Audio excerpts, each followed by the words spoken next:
Hi friends, welcome back to our channel. இன்னைக்கு நம்ம வீடியோல என்ன பார்க்க போறோம்னா ஒரு yummy-யான veg kurma எப்படி செய்யலாம்னு பார்க்கலாம்.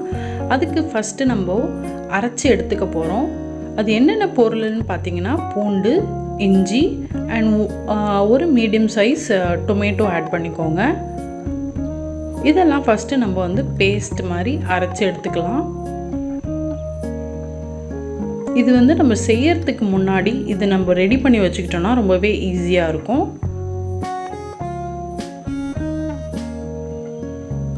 பாருங்க இப்போ இத அரைச்சாச்சு. இது வேற பவுல்ல ட்ரான்ஸ்ஃபர் பண்ணிக்கலாம். இப்போ நெக்ஸ்ட் என்ன அரைச்சு எடுத்துக்க போறோம்னா தேங்காய். இந்த மாதிரி துருவி வச்ச தேங்காவை கொஞ்சமா தண்ணி விட்டு கொஞ்சம் தண்ணி போதும்.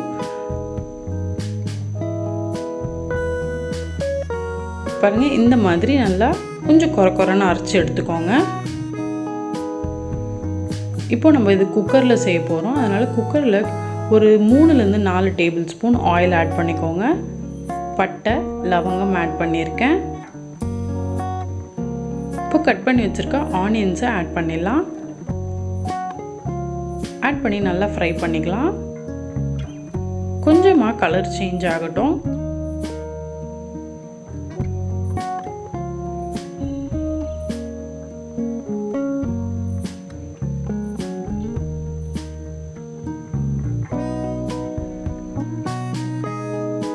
பாருங்க இப்போ அரைச்சு வச்சிருக்க இஞ்சி பூண்டு தக்காளி பேஸ்ட்டை நம்ம ஆட் பண்ணிக்கலாம். அதோட ரா ஸ்மெல் போற வரைக்கும் கொஞ்சமா நல்லா வதக்கிக்கலாம். ரொம்பவே ஒரு ஈஸியான குருமா. 5 மினிட்ஸ் இருந்தா போதும், ஈஸியா பண்ணிடலாம். பாருங்க இப்போ நம்ம கட் பண்ணி வச்சிருக்க உருளைக்கிழங்கு, காலிஃப்ளவர், ஒரு சின்ன கேரட் ஆட் பண்ணியிருக்கேன்.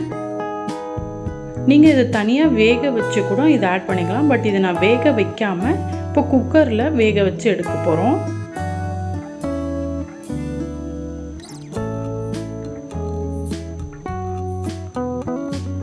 இப்போ கொஞ்சமா மஞ்சள் தூள், ரெட் சில்லி பவுடர் 1 ஸ்பூன், தனியா பவுடர் 2 ஸ்பூன் ஆட் பண்ணி நல்லா மிக்ஸ் பண்ணி விட்டுக்கோங்க.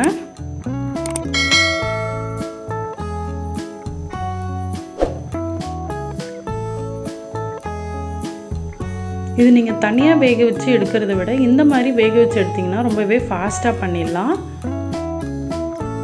இப்போ கொஞ்சமா காய்கறி வேகிறதுக்காக தண்ணி ஆட் பண்ணியிருக்கேன். கொஞ்சமா உப்பு, குருமாக்கு ஏற்ற உப்பு இப்பயே ஆட் பண்ணிக்கோங்க. குக்கரை க்ளோஸ் பண்ணுறதுக்கு முன்னாடி சால்ட் கரெக்டாக இருக்கான்னு செக் பண்ணிக்கோங்க. மூடி ஒரு 2 விசில் விடலாம்.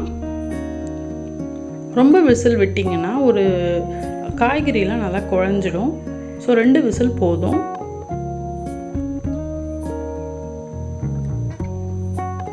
பாருங்க காய்கறி கரெக்டான ஸ்டேஜில் வெந்திருக்கு.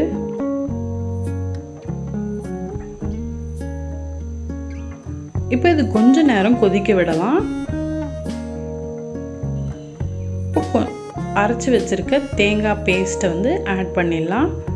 தேங்காய் பேஸ்ட் ஆட் பண்ணும்போது அது வந்து தண்ணிலாம் இழுத்து நல்லா திக்காக வந்துடும். நல்ல ஒரு கன்சிஸ்டன்சி உங்களுக்கு கிடைக்கும். இன்னும் கொஞ்சம் ஒரு 5 மினிட்ஸ் கொதிக்க விடுங்க.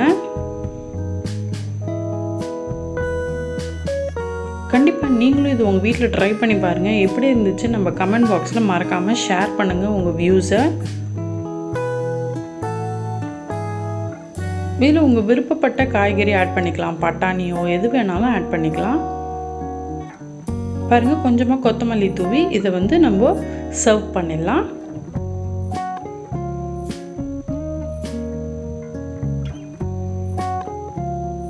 பாருங்க எவ்வளோ கலரும் கன்சிஸ்டன்சியும் ரொம்ப பர்ஃபெக்டாக இருக்கு. ஹாட்டாக சப்பாத்தி கூட சர்வ் பண்ணி என்ஜாய் பண்ணுங்க. உங்களுக்கு இந்த வீடியோ பிடிச்சிருந்தா மறக்காம like, share and don't forget to subscribe to the channel and கூடவே பெல் ஐகானையும் கிளிக் பண்ணிக்கோங்க. அப்பதான் நான் போடுற வீடியோஸ் உங்களுக்கு நோட்டிஃபிகேஷன்ஸாக ரிசீவ் ஆகும்.